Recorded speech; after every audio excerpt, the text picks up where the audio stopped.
Boa noite, irmãos, boa noite, irmãs. Quero saudá-los em nome daquele que era e que é e que há de vir. É um prazer estar aqui com vocês por ocasião do primeiro aniversário da igreja. Agradeço ao conselho, ao reverendo Silvio pelo convite tão amável. Fico feliz de poder servi-los com a palavra de Deus numa data tão gostosa, tão festiva. Trago também um abraço da vovó, tá? Vovó mandou um abraço. Igreja Presbiteriana Semear tem a honra de ser a avó da Presbiteriana Capital e trago também lembranças do nosso conselho. Muito estimamos essa igreja e pedimos ao Senhor que continue abençoando seus esforços, seu crescimento, seu fortalecimento na fé. Quero chamá-los à palavra do Senhor. Peço que você abra sua Bíblia na primeira carta de Paulo aos Tessalonicenses, no capítulo 1. Faremos a exposição de versos 1 a 5.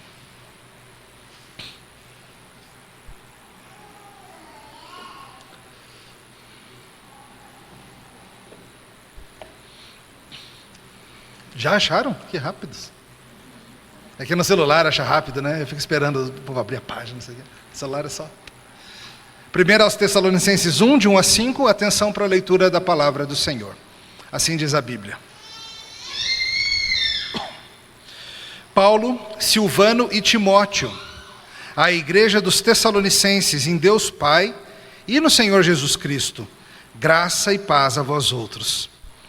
Damos sempre graças a Deus por todos vós, mencionando-vos em nossas orações, e sem cessar, recordando-nos diante do nosso Deus e Pai, da operosidade da vossa fé, da abnegação do vosso amor, e da firmeza de vossa esperança em nosso Senhor Jesus Cristo, reconhecendo, irmãos amados de Deus, a vossa eleição. Porque o nosso Evangelho não chegou a vós tão somente em palavras, mas sobretudo em poder, no Espírito Santo e em plena convicção, assim como sabeis ter sido nosso procedimento entre vós, e por amor de vós. Até aqui a Escritura, vamos orar? Senhor, ao considerarmos essa pequena introdução de uma das muitas cartas do Novo Testamento, texto inspirado pelo Teu Espírito milhares de anos atrás, nós pedimos que ao considerarmos o que o apóstolo disse, possamos hoje aqui em Brasília, 2000 anos depois, com gratidão pelo aniversário da igreja, aprender. Trabalhe em nossos corações com Teu Espírito, é o que pedimos, em nome de Jesus. Amém. Vocês já ouviram falar dos famosos triângulos do basquetebol? Ué, pastor, mas basquetebol não joga com bola? É triângulo? Como assim? Os triângulos do basquetebol. Um dos maiores treinadores de basquete de todos os tempos, um homem chamado Phil Jackson, criou um sistema, não somente ele, mas com seus assistentes também, um sistema que atingiu uma espécie de status lendário no mundo do esporte. Phil Jackson foi jogador de basquete antes de se tornar treinador, e ele desenvolveu um sistema de jogo baseado em triângulos, ou tríades.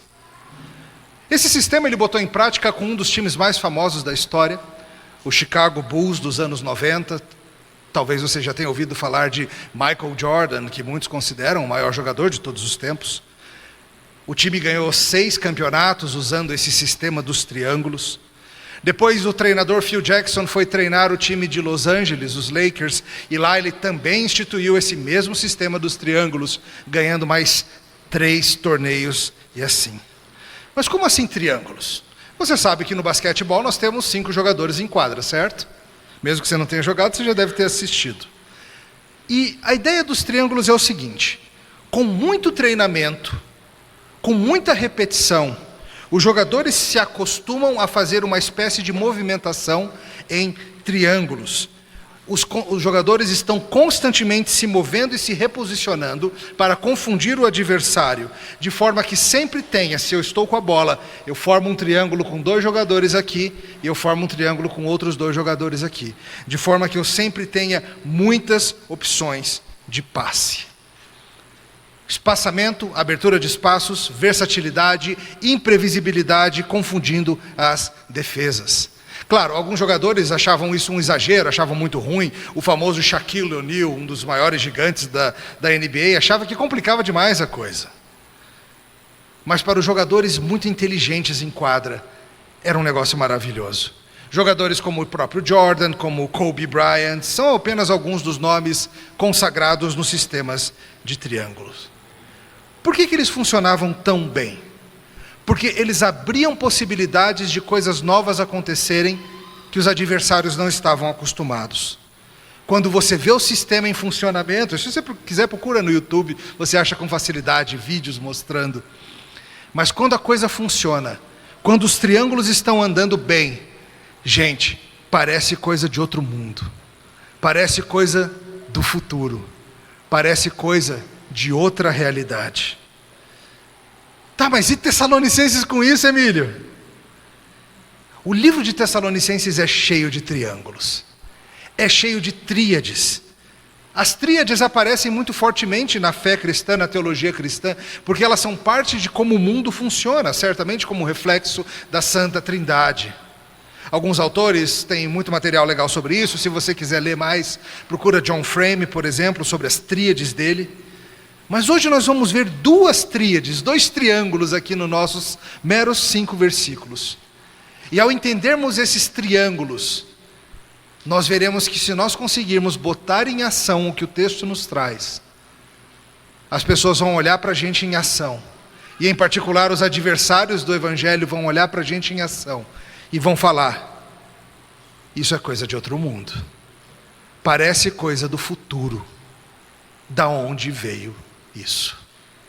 Hoje o resumo do que nós vamos aprender é o seguinte: nós devemos ser gratos a Deus pelas muitas evidências da ação dele no seu povo. Esse é o resumo do sermão, tá? Devemos ser gratos a Deus pelas muitas evidências da sua ação no seu povo. Nós vamos ver isso em algumas partes. Primeiro ponto que eu quero chamar a sua atenção é a gratidão para com Deus pelos crentes. Olha de novo o começo do texto bíblico.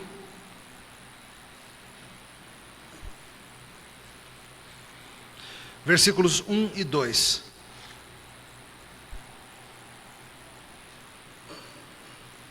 Paulo, Silvano e Timóteo, à igreja dos Tessalonicenses, em Deus Pai e no Senhor Jesus Cristo, graça e paz a vós outros. Damos sempre graças a Deus por todos vós, mencionando-vos em nossas orações. Um pouco do contexto para você entender essa carta. Essa é a primeira carta de Paulo à igreja que estava numa cidade chamada Tessalônica. Você notou quem escreveu a carta? Foi Paulo apenas? A gente sempre costuma falar, né, carta de Paulo aos Tessalonicenses, mas é a carta de Paulo, Silvano e Timóteo aos Tessalonicenses. Cartas nessa época eram sempre iniciadas assim: o nome dos autores e então os destinatários. A gente faz assim às vezes também. A carta é assinada pelos 3. Essa é parte da equipe missionária do apóstolo Paulo. Silvanos é Silas, é a mesma pessoa, é só um outro jeito de dizer Silas, é o nome latino, em latim dele. Então esses 3 homens escrevem uma carta para quem? Para a igreja, para o povo de Deus, para a igreja dos Tessalonicenses em Deus Pai, desejando graça e paz a eles. Para quem que essa carta foi escrita? Para a igreja, para aqueles que creem. Veja, quando ele fala da igreja, ele não está falando da instituição, ele não está falando do CNPJ, ele não está falando do prédio da igreja, embora essas coisas sejam importantes e tenham seu valor e necessidade. A igreja é um grupo de pessoas. Ele está escrevendo para essas pessoas, a Assembleia dos Santos, aqueles que foram reunidos para um propósito de servir a Deus, reunidas por Deus Pai, pelo Senhor Jesus Cristo. E Paulo quer dizer algo para eles. Tessalônica era uma cidade muito importante nas rotas comerciais vindas de Roma e vindas da Macedônia. O povo de lá era um mix de romanos, principalmente, uma minoria de gregos e muitos outros povos espalhados, inclusive muitos judeus. Na segunda viagem missionária de Paulo, ele estrategicamente resolveu parar por lá. Atos 17 descreve os eventos, depois você pode ler para dar uma familiarizada com a situação, mas mais ou menos o seguinte: Paulo havia fugido de Filipos, onde ele quase foi morto. Foi aquela cidade onde aconteceu uma baita confusão, eles foram presos, terremoto, o carcereiro se converteu, e eles tiveram que sair de lá rapidinho. Ele chegou então em Tessalônica e, como era seu costume, ele pregou na sinagoga dos judeus por 3 semanas. Pelo menos 3 semanas foi o tempo que ele ficou lá, 3 sábados ele ia pregar. Atos 17 nos fala o que ele fazia.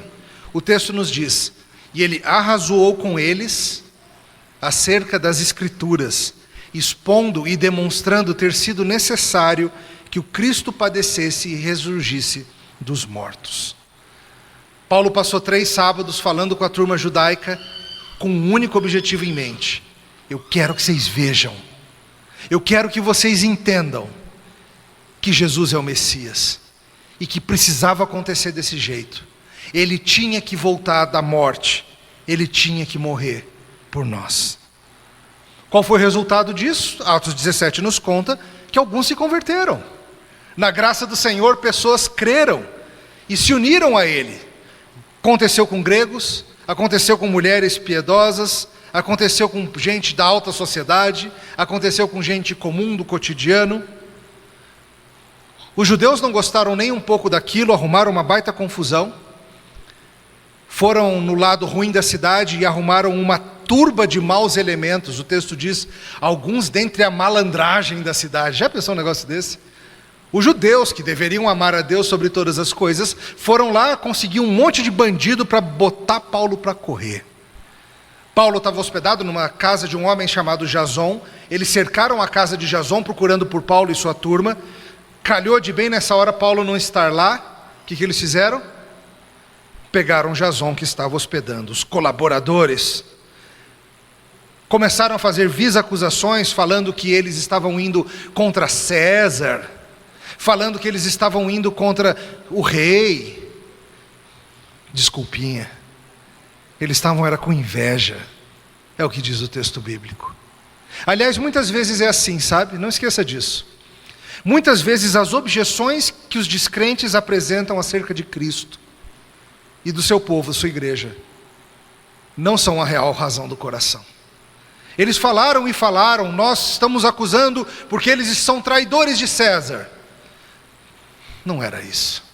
Eles tinham inveja de Paulo. Eles tinham inveja do que estava acontecendo entre o povo de Jesus.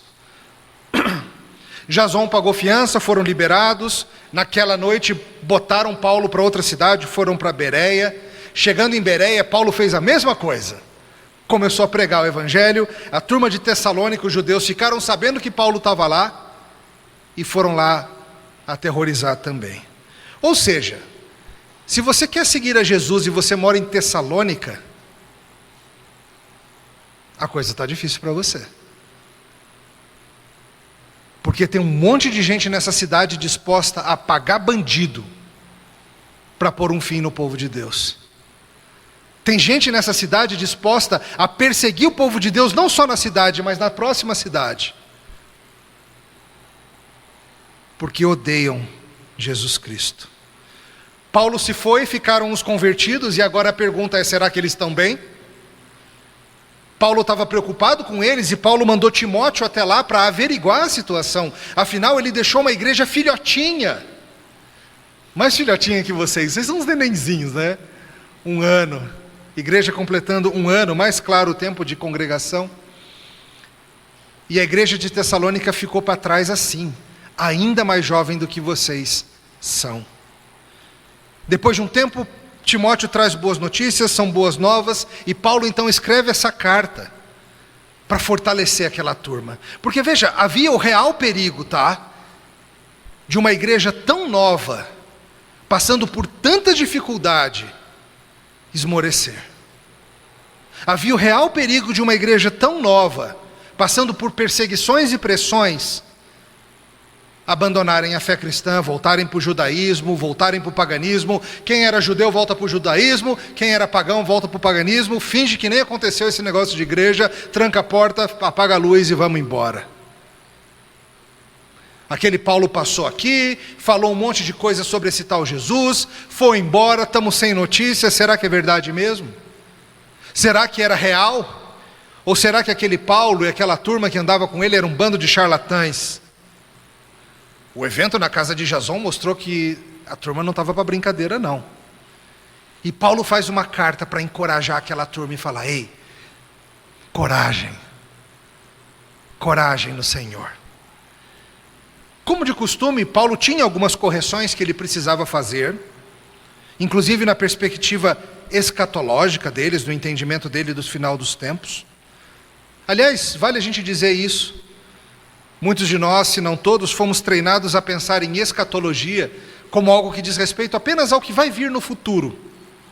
O que não é um problema, desde que você entenda que, pela forma que a Bíblia trata isso, nós já estamos vivendo nos últimos tempos.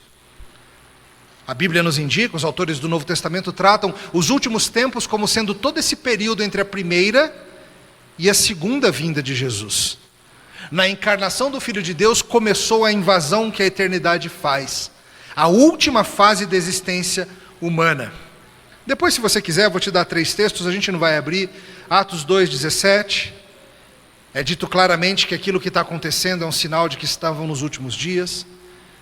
Hebreus 1 e 2, 1 João 2:18 fala da última hora. Tudo isso para você entender que nós já vivemos na expectativa do retorno de Cristo há 2000 anos. Nós já estamos na última fase da história humana e a gente precisa lembrar disso para viver. Isso é importante porque a gente deve se lembrar a cada domingo de que nós somos o povo do próximo mundo, vivendo no mundo anterior. A Bíblia insiste que se alguém está em Cristo é uma nova criatura, é parte de uma nova criação, é parte de um mundo novo. Todos vocês que creem em Cristo, todos vocês que fizeram a boa confissão, vocês são parte de um novo mundo, vivendo no velho. E Paulo fala, graça e paz para vocês, igreja.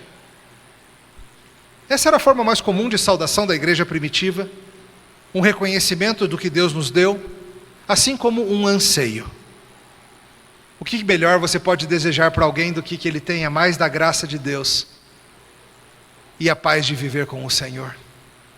É melhor do que qualquer desejo de presente, é até melhor do que desejar saúde, é melhor do que desejar muito dinheiro no bolso, é desejar para os seus graça e paz da parte do nosso Senhor. Paulo é grato por eles. Paulo os ama. Ele sabe que é gente que está tropeçando, tá? Não esqueça disso. Ele sabe que é gente que precisa ser corrigida. Ele não está falando com uma igreja perfeita, mas ele os saúda como povo de Deus. Ele os saúda como gente de uma nova existência, como aqueles que são de Cristo, como aqueles que são de Deus. E o segundo ponto que a gente tem que ver é justamente entender melhor essa gratidão. Nós devemos ser gratos a Deus pelas marcas de sua ação na vida dos eleitos. Olha de novo versos 2 e 3, retomando esse tema da gratidão. Damos sempre graças a Deus por todos vós, mencionando-vos em nossas orações, e sem cessar recordando-nos diante do nosso Deus e Pai. Olha o triângulo aí, vê 3 coisas. Quais são as coisas que ele se lembra?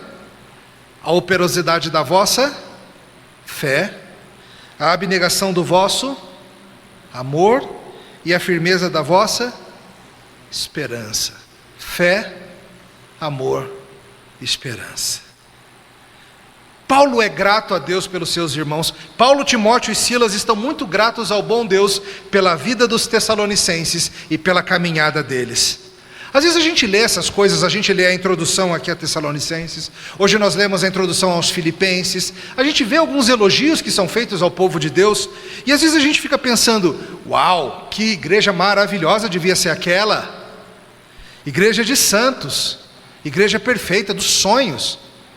Aí a gente fica meio olhando para nós assim e fala, diferente de uma certa igreja que eu conheço, eu não vou falar o nome, mas às vezes a gente tem essa tendência mesmo, a achar que as outras igrejas são muito melhores que a nossa. Não, a carta vai mostrar que eles têm erros doutrinários sérios, que eles têm erros de conduta sérios, mas são o povo de outro mundo de Deus, são a parte da eternidade que já habita nesse tempo, e a gente tem que ser grato pelo povo do Senhor, mesmo quando o povo do Senhor anda pisando na bola, mesmo quando o povo do Senhor ainda não é aquilo que será. Damos sempre graças a Deus por todos vós, mencionando-vos em nossas orações. Sem cessar a gente lembra de vocês. É tão belo ver essa atitude de Paulo. Paulo, Silvano e Timóteo constantemente agradecem a Deus pela igreja em Tessalônica.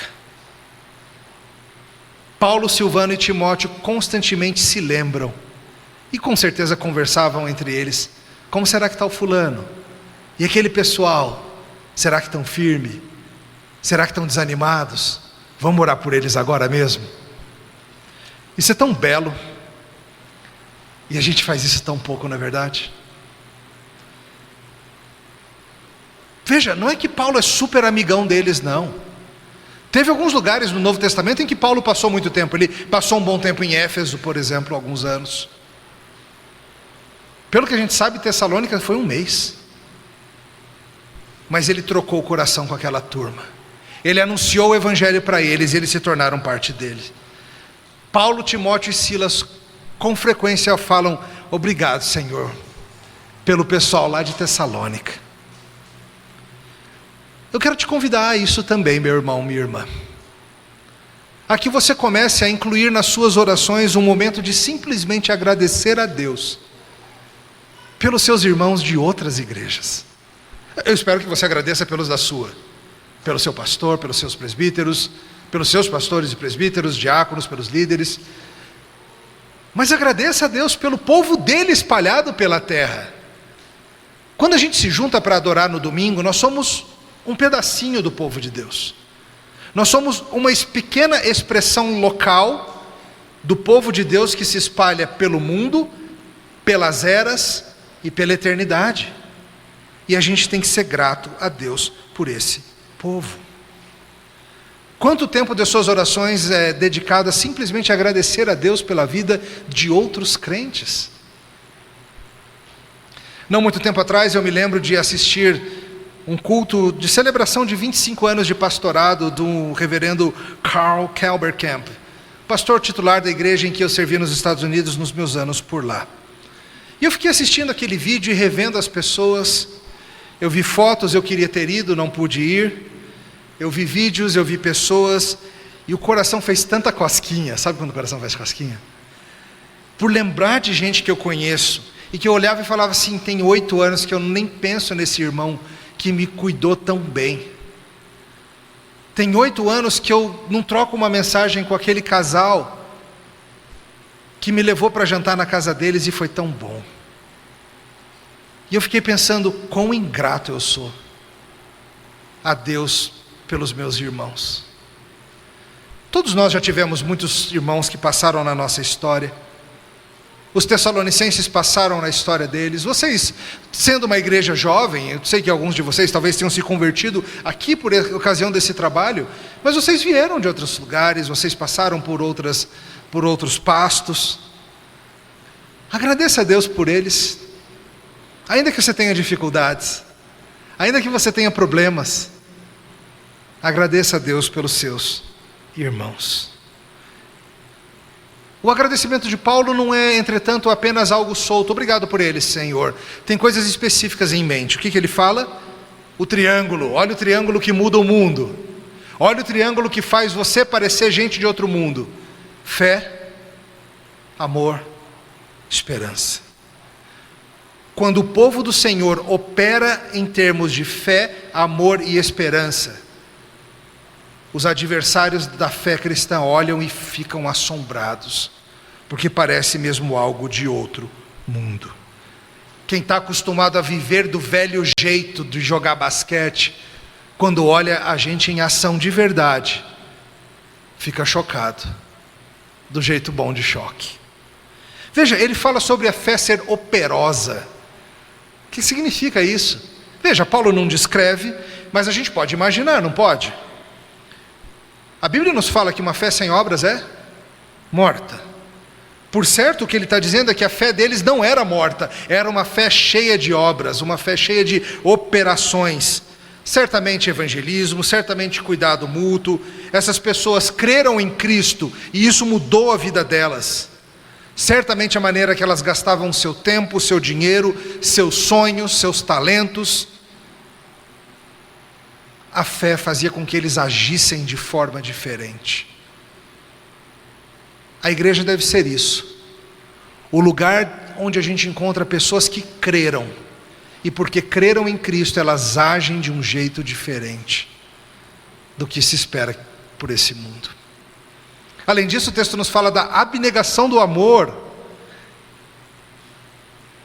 O amor, segundo as Escrituras, é algo belíssimo.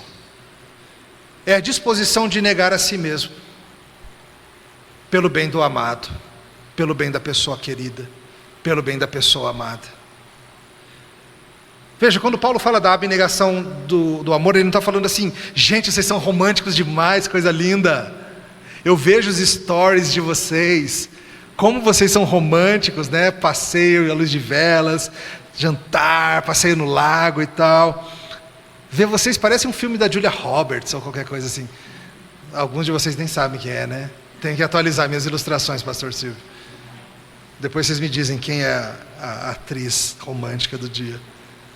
Não, amor bíblico é a ação em prol do próximo, ainda que eu não sinta vontade de fazê-lo. É um profundo mover do coração que se gasta em prol do próximo. E Paulo sabe, essa turma de Tessalônica, eles se gastam uns pelos outros. Eles estão dispostos a não pensar em si mesmos em primeiro lugar, mas nos outros. E eles têm uma esperança firme. Gente que espera contra a maré. Veja, não é a esperança do bobo que torce baseado em nada para que as coisas de algum jeito melhorem. É a esperança do que crê. É a esperança de alguém que sabe que com Cristo as coisas podem ser diferentes. Gente, esperança é essencial para você se levantar a cada dia.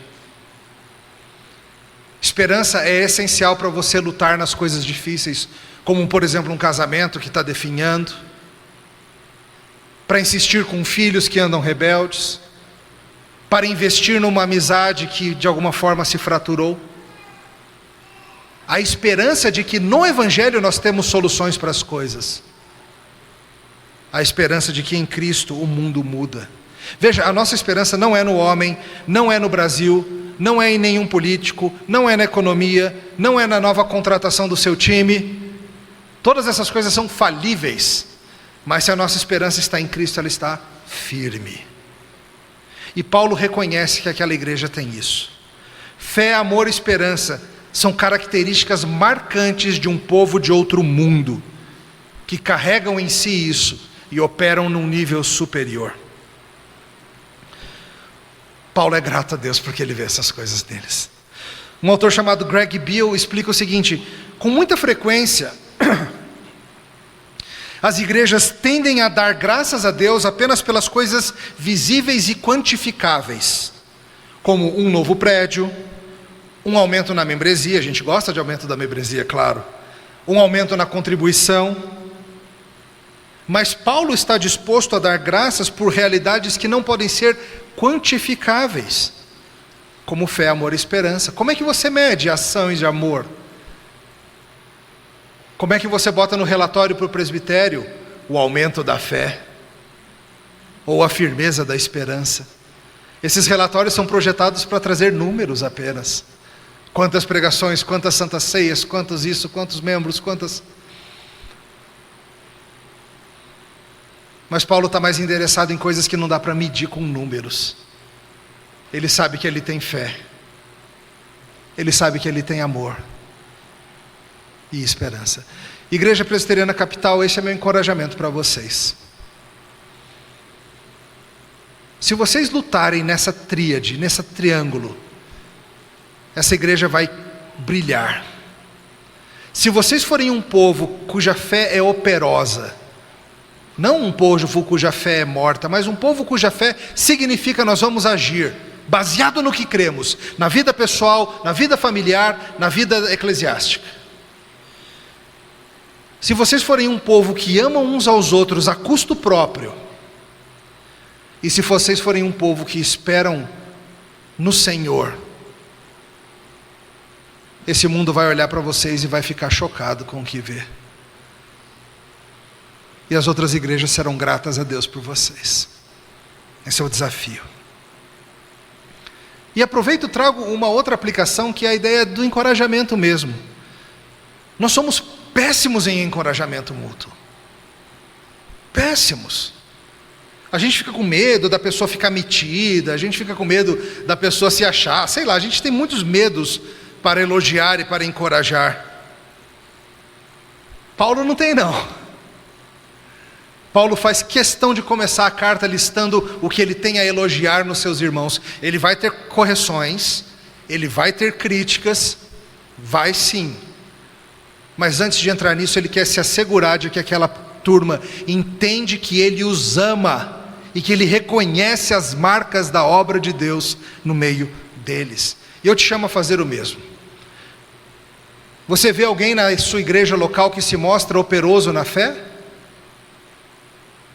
Você vê alguém que está sempre aí trabalhando, servindo, mesmo que só ele esteja, só ela, cansado, mas segue fazendo sem ninguém nem notar. Você vê alguém assim? Encoraje-o e agradeça a Deus em oração. Mas vai e encoraje e fale: eu vejo o seu trabalho, eu percebo como a sua fé se mostra em obras, eu sou grato a Deus por isso. Você vê alguém que tem passado por dificuldades, sim, mas que segue firme na esperança do amor de Cristo, diga isso para ela: a tua esperança em Cristo me incentiva, irmão. Você vê pessoas se negando em amor uns pelos outros, encoraje-os nisso. Anime as pessoas contra essas coisas. Ajude os seus irmãos a lembrarem que se nós estamos vendo esses sinais entre nós, é porque Deus está agindo entre nós. Porque essas coisas não são do mundo natural. Elas são sinais de uma ação sobrenatural de Deus em nosso meio. É uma evidência de que algo de outro mundo está acontecendo aqui entre nós. Paulo faz isso. Paulo os encoraja, os anima em gratidão a Deus pelo que eles são e pelo que ele sabe que eles estão vivendo. E essa era a nossa segunda verdade. Nossa terceira grande verdade dessa noite: nós devemos lembrar que tudo isso está vindo da mão de Deus. Veja o que ele fala mais adiante.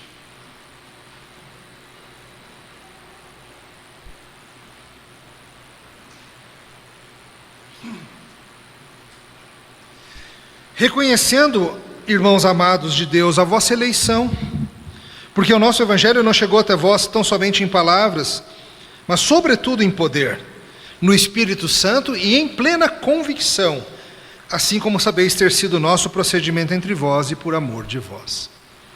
Veja, Paulo fala: ao ver a fé de vocês, o amor de vocês, a esperança de vocês, eu não tenho dúvida, vocês são o povo de Deus, vocês são eleitos de Deus. Ele está aqui, claro, se referindo ao fato de que Deus escolheu aquelas pessoas para serem dele. Paulo pregou para um monte de gente em Tessalônica, e os que Deus havia elegido creram. Eles foram escolhidos para serem parte dessa nova criação. E Paulo sabe que então tudo o que está acontecendo de bom em Tessalônica se deve a Deus, não aos homens. Nós devemos ser assim também. Quando a gente vê igrejas que estão crescendo, igrejas que estão sendo plantadas, organizadas, fortalecidas, os nossos corações devem se lembrar do Senhor e falar: Senhor, nós te louvamos porque o Senhor está agindo ali. Nós estamos vendo os eleitos chegando e sendo convertidos. Nós estamos vendo o seu povo em ação. Paulo viu o triângulo fé, amor e esperança, e ele traz aqui um outro triângulo também, que é o que muda tudo agora da perspectiva de vida. Palavra, ação do Espírito e a convicção. Ele fala: o nosso evangelho chegou a vocês não somente em palavras. Veja, ele está dizendo que ele não chegou lá e ficou falando simplesmente como um mero discurso humano pode fazer. A gente sabe que discursos humanos são persuasivos, sabemos disso. Você está passeando no shopping, bem tranquilinho, você foi lá e você não ia gastar nada. Aí você entrou numa loja só para ver uma roupa, mas você não estava planejando comprar. Mas aí você comprou, porque alguém te persuadiu. Seu coração talvez quisesse ser persuadido, mas as pessoas são boas em nos convencer a comprar coisas. Você é persuadido a mudar de operadora de celular, você é persuadido a votar num certo candidato, você é persuadido a comprar certa coisa para sua casa. Discursos humanos são persuasivos, sim. Mas o que Paulo está dizendo é o seguinte: o convencimento que vocês receberam dessas coisas não veio de mim. Sim, eu trouxe minhas palavras, eu trouxe a palavra de Deus, eu expliquei o Evangelho para vocês, mas foi o Espírito de Deus que mudou vocês. Foi o poder do Espírito de Deus que fez nascer no coração a fé, a convicção sobre Cristo. Entenda, o Evangelho chega a muitas pessoas. Dificilmente você vai encontrar alguém na nossa Brasília que nunca ouviu o Evangelho. Sim, você pode encontrar pessoas que ouviram um Evangelho um tanto distorcido, caricaturas do Evangelho, mas alguém que diga para você assim: nunca ouvi falar de Jesus, nunca ouvi falar, não sei quem é. Aí você fala: cruz, lembra? Aquele que morreu na cruz? Não tenho a menor ideia. Aquele que nasceu no Natal? Não sei quem é não. Páscoa? Você não vai encontrar ninguém assim em Brasília. Você encontra em algumas partes do mundo gente assim. Então veja, na nossa cidade, todo mundo de alguma forma teve algum contato com o Evangelho. O Evangelho chega a muitos. Ele é como uma semente lançada, para usar a parábola de Jesus. Ela é jogada para todo lado. Só que às vezes essa semente cai na beira do caminho. Às vezes ela cai no meio dos espinhos. Às vezes ela cai no meio das rochas. Às vezes ela cai em solo fértil. E o que Paulo está explicando é: brotou no coração de vocês, meus irmãos, porque o Espírito Santo agiu aí dentro. Se não houvesse essa ação do Espírito, essa semente não se tornaria crença, não se tornaria convicção. E Paulo fala: eu tenho feito esse trabalho por vocês, eu tenho pregado a vocês. No verso 5 ele faz uma rápida defesa do seu procedimento. Ele faz uma defesa dele e da equipe. As palavras que nós trouxemos a vocês eram verdade. Como que a gente sabe disso? Pelos frutos que são vocês. Paulo defende o seu procedimento, Paulo defende a sua ação, e Paulo sabe muito bem que a prova de que aquele evangelho que ele trouxe é verdadeiro está no fato de que pessoas que estavam mortas agora estão vivas. De pessoas que não viviam em fé, amor e esperança, agora vivem. De pessoas que ouviram a palavra, receberam a ação do Espírito, e agora são convictas de que pertencem ao Senhor. Gente, é isso que muda o mundo. É isso que muda o mundo. Um novo povo, que opera pela palavra no poder do Espírito, em plena convicção de que pertencem a Deus. Paulo está satisfeito com o que ele fez. Veja, nós pastores, a gente sempre fica se recriminando. A gente termina um sermão e a gente vai para casa pensando naquela trocada de nome, que você chamou Jó de Ló, ou alguma coisa assim. A gente vai para casa e a gente... Achei que você ia me tirar daqui. Valeu, Zé. Todos nós temos isso. Todos nós temos um senso da nossa imperfeição, da nossa inadequação. Mas apesar disso, Paulo pode dormir tranquilo. Ele fala em certo momento, ao refletir sobre as agruras do ministério, ele fala: quem é suficiente para tal obra? Mas apesar disso ele dorme tranquilo, por quê? Porque ele sabe que a tarefa dele não é transformar corações. A tarefa dele é jogar sementes. E isso ele fez. Ele confia no Espírito. Ele confia em Deus. Sabe, queridos, não são apenas nós pastores que podemos ser inseguros quanto às coisas. Muitas vezes igrejas inteiras se veem assim. Muitas vezes igrejas inteiras olham para si mesmas e dizem: será que estamos fazendo diferença na nossa cidade? Será que vidas estão sendo transformadas pela nossa obra? Será que a gente tem até razão de existir? Quando uma igreja nasce, ela nasce cheia de empolgação. O tanque de combustível está cheinho. E muitas vezes o tempo vai passando, seja no primeiro, no quinto, no 10º, no 20º ano, e as igrejas podem sim entrar num ciclo de pensar: será que o nosso ministério está sendo eficaz? E veja, a autoavaliação é sempre algo sadio, tá? Autodesconfiança, autoanálise, isso é bom. Mas Igreja Presbiteriana Capital, nesse primeiro aniversário de vocês, eu quero instá-los a se lembrar de que essa obra é do Senhor. E a mesma tranquilidade que Paulo tinha, de que ele fez a obra com fidelidade e os resultados pertencem a Deus, vocês também devem ter. Os sinais da obra do Senhor são claros. Vocês vêm sendo transformados, vocês vêm crescendo, a fé de vocês vem sendo fortalecida, o amor vem sendo afiado e a esperança vem sendo adoçada. É Deus agindo em vocês. E sim, todas as igrejas passarão por tempos difíceis, nós passaremos, vocês passarão, a igreja no Ocidente passará, a igreja brasileira vai passar de um jeito ou de outro. A gente não mede assim. A gente confia que o que a gente tem para oferecer é a palavra. Quem age é o Espírito. E o resultado disso é transformação de vida. Assim são vocês, como os de Tessalônica. O povo escolhido de Deus, não porque vocês são melhores. Estávamos mortos em pecados quando Ele nos chamou. Mas Ele nos chamou para sermos gente de um novo mundo. Ainda que por ora estejamos habitando no velho mundo. Se você usar a palavra de Deus com frequência, com afinco, seja na sua devocional diária, seja na exposição à palavra de Deus que acontece no culto público todo dia do Senhor, você pode ter certeza que esse mesmo Espírito vai continuar operando em você. Você pode ter certeza que você vai continuar crescendo em fé, esperança e amor. O Espírito Santo de Deus quer fazer isso em nós. E eu te pergunto, você vê isso ao seu redor? Ou você só resmunga sobre o povo de Deus? Seja a sua igreja local, seja a igreja brasileira, seja como for. Tem tantos cristãos que são incapazes de ser gratos a Deus pelo povo dele. Sim, eu sei que é um povo imperfeito e difícil. Eu sou parte do povo, eu sei como eu sou. O ponto não é esse. O ponto é que somos uma obra sobrenatural. E esses triângulos estão mudando o mundo.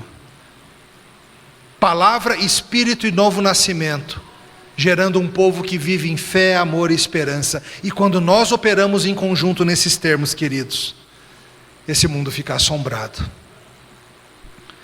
Tudo isso é em Cristo. Tudo isso é por Cristo. Ele é quem possibilitou. Se não fosse Jesus e sua cruz do Calvário, nenhum de nós seria parte desse povo. Se não fosse a sua ressurreição triunfante, não haveria esperança. Mas porque Cristo é tudo em nós, nós somos agora parte de um corpo, de uma equipe, se você preferir. E a gente precisa lembrar uns aos outros disso. Nós somos parte de uma equipe que veio de outro mundo. O nosso sistema de jogo é avançado e confuso para este mundo, sim. Esse mundo não entende nossas ações de fé, a abnegação do nosso amor e nem a nossa esperança. Mas a gente entende, porque a gente tem a palavra e a gente tem o Espírito de Cristo. E estamos convictos de que o povo do Senhor vai triunfar, porque o triunfo é de Jesus. Oremos. Senhor, nós te louvamos por Jesus Cristo, o justo que triunfou. E nós somos gratos pela tua igreja. Gratos, Senhor, pela tua igreja, pela cidade, pelos teus eleitos que o Senhor chamou e que hoje vivem em nova vida. E nós pedimos que fortaleça a tua igreja, aqui essa igreja que faz aniversário, que o Senhor os afie com sua espada, que a palavra do Senhor habite ricamente entre eles, que teu Espírito trabalhe em seus corações, gerando a convicção de quem são e do que têm em Cristo, e que eles cresçam em fé, amor e esperança, para que esse mundo veja e seja assombrado, e muitos ao vê-los queiram se juntar a esse grupo. Louvado seja o teu nome, em Cristo. Amém. Deus os abençoe, foi um prazer servi-los.